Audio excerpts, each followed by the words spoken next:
Faces New Ideas. My name is David.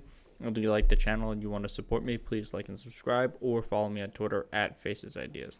So for this one, we're going to cover Ron Johnson. Now, we're going to cover him in a little more depth than what recently has happened. So over the weekend, he made some comments about the insurrection, but we're not going to just cover those. We're going to go over his entire timeline of the things that he specifically said about the insurrection and just, what break down each one and talk about why they're wrong or what he's saying and the impacts of it, because he's very good at encapsulation of where the Republicans have stood on this, and just the type of things that they're hearing from their senators is a problem depending on what he says. All right, so the first one we're going to get is this was 2 days after the 2 days after Trump was acquitted in his second impeachment trial. So this is like February 23rd.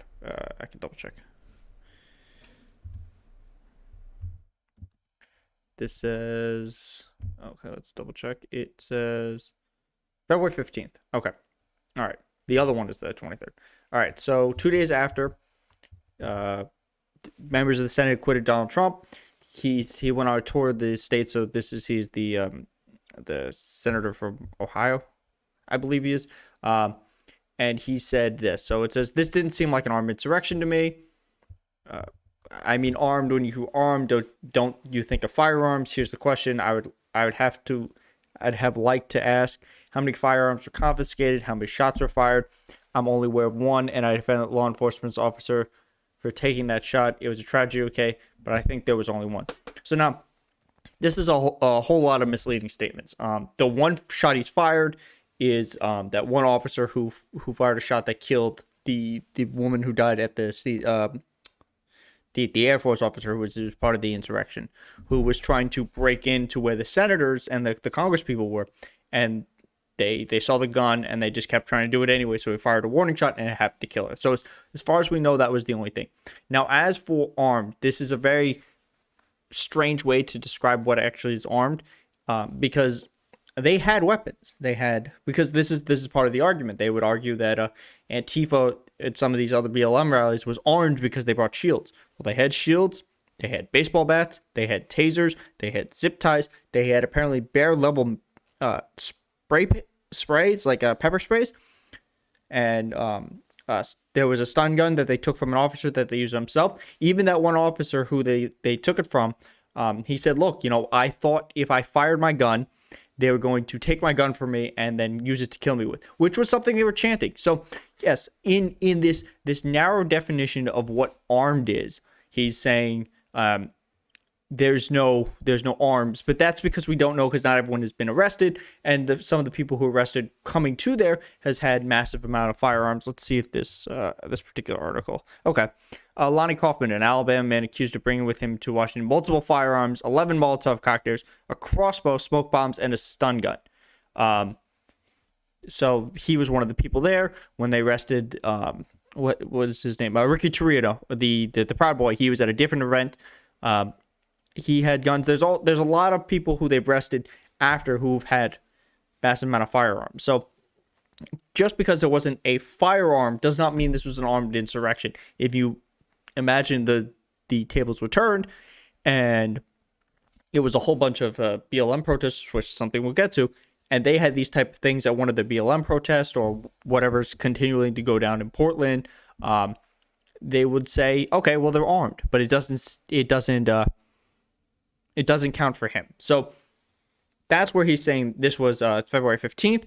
This is what he's saying about the armed. He's saying doesn't count as armed because they weren't carrying firearms, which is just an absurd statement. So now we're going to go to the hearing. So this was one of the first hearings when they were talking to the security officials. They're talking to them, and Ron Johnson is going to read from an article. Let's see if it says from the Federalist Papers. Let's see. Okay, so this is the article he's reading. I saw provocateurs at the Capitol riot on January 6th. So what this article is going to claim is that the people who were at the rally were actually just normal people, and that the reason that there was actually a insurrection was because other people were attacking them, and they were the ones who who were really causing the insurrection. It wasn't the people who did. It wasn't Trump supporters. It was other people involved, and they were the ones who created they were the ones who actually did this. So let's see what he has to say here. Me along Constitution Avenue, some were indignant and contemptuous of Congress, but not one appeared angry or incited to riot. Many of the marchers were families with small children. Many were elderly, overweight, or just plain tired or frail, traits not typically attributed to the riot prone. Many wore pro-police shirts or carried pro-police black and blue flags. Although the crowd represented a broad cross-section of Americans, mostly working class by their appearance and manner of speech, some people stood out. A very few didn't share the jovial, friendly, earnest demeanor of the great majority. Some obviously didn't fit in, and he describes 4 different types of people: plainclothes militants, agents provocateurs, fake Trump protesters, and then disciplined, uniformed column of attackers. I think these are the people that probably planned this. He goes on, the D.C. Metropolitan Police were their usual professionally detached selves, standing on curbs or at street crossings and exchanging an occasional greeting from marchers. When we crossed First Street Northwest to enter the Capitol grounds where the Capitol Police had jurisdiction, I noticed no police at all. Several marchers expressed surprise. The openness seemed like a courtesy gesture from Congress, which controls security. Okay, so there's 2 things there. This is something he later said on television, and this was one of the things that some senators were pushing as well. So first, what this article says is, they're just these happy, fat, old people who showed up, and they could possibly be the cause of what happened. It wasn't them. It was, in fact, these people who were pretending to be Trump supporters, who you could tell that they weren't actually Trump supporters. They're the ones who really did this. It wasn't, our Trump supporters, because they were the ones with Blue Lives Matter flags and they were wearing protective police shirts. We know that this is not true because we've seen the video and we've seen them use those things to attack the police officers. Just because you're wearing a sign that says something does not mean that you actually believe that thing. There are certain people you have to take at their word, and then there are people you take at their action. This is one of those people you're taking at their action. We saw what happened. This stuff is available. It's out there. So this idea that there were these provocateurs, they ran the same argument where one woman was screaming about Antifa. So they're like, oh, obviously it's only Antifa. Except there's no proof that there was any Antifa people there. It's, because the people who did it were bragging about it. Over and over again, they bragged about it. They've said, we're doing this, and how dare you say that we're Antifa? Is that what you're saying about us, that we're actually Antifa, but we support the president? We did this for the president. That's one of the running themes that came out of every interview with these people, whether they were after they've been arrested or prior to their being arrested, when people would be when newscasters would talk to them after they peacefully dispersed, they would just say, yeah, I would do this. Most famously was the QAnon shaman who said, yeah, we did it for Trump. Trump told us to go home. Now we're going home. Like a whole bunch of them have said this over and over again. They've been very clear about what their reasoning for this is and how they plan to do this. So this idea that this was really provocateurs and fake Trump supporters is a thing that they were pushing for a while. He may actually still be pushing this this particular idea, but it's not backed up in fact. Now, the other thing he said in this was they went in and they assumed that they were allowed to go in because the gates were open and Congress controls the Capitol Police. Now, this is the other theory that they ran with a lot. Just Lindsey Graham was pushing this, and Ron Johnson was pushing this. Was what did Nancy Pelosi know, and when did she know it? Because their thought was, well, this is her fault that they tried to come kill her. They just wanted to, she just let them in. She delayed the help from coming and stopping them. We already know that based on other reporting and on these particular hearings, that's not true. It just isn't. So this is another theory that went down the drain. So now we come to basically present day. So he said this March 14th. He said this over the weekend. Whether he said it the 13th or the 14th, I don't exactly remember. This article was written on the 14th. So he's talking to a radio host called Joe Pileggi. He's talking about them, what his thoughts about the riot is. He says, I knew those were people who love this country and truly respected law enforcement and would never do anything to break the law, so I wasn't concerned. So now what he's saying is he's not worried about the predominantly white supporters. So it literally says this. He wasn't worried about the predominantly white supporters of former President Trump during the deadly insurrection of the Capitol, but he might have been had they been Black Lives Matter protesters. I'll get to that second part in a minute. So he's talking about like, yeah, I wasn't worried, because these are Trump supporters. They love America. They love the police. They would never do anything to break the law, as they are we saw it. We happened at this point.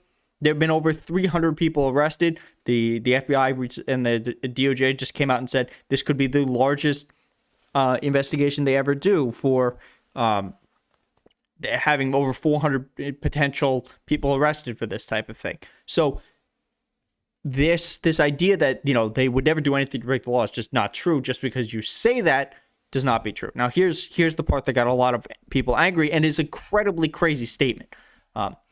Now, had the tables been turned, and Joe, this is going to get me in trouble. So he already knows the thing that he's going to say is going to be bad, but he doesn't care.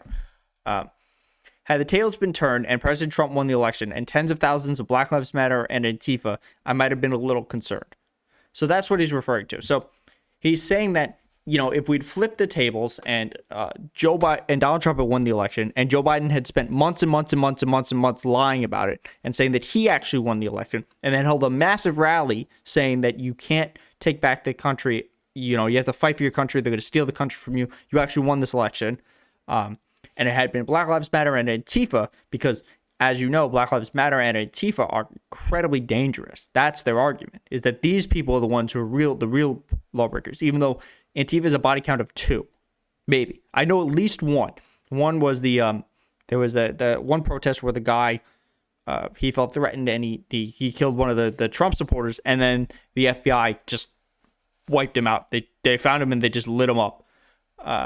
And Donald Trump bragged about this guy. I don't remember his exact name, but that's the one that I know of. I've heard there was another one. I don't remember what it is, but this is his argument. His argument is because it was Trump supporters, we don't have to worry because they're the law-abiding ones. But if it was those Black Lives Matter, Antifa, they're the lawbreakers. They're the ones we have to worry about, and that's who's the threat to us. So that's all we have for that. All right, so let's just wrap this up. Ron Johnson has said a lot of crazy things. It's very clear that a lot of things he's pushing are not true. It's very clear that he wants to shift the blame onto somebody else.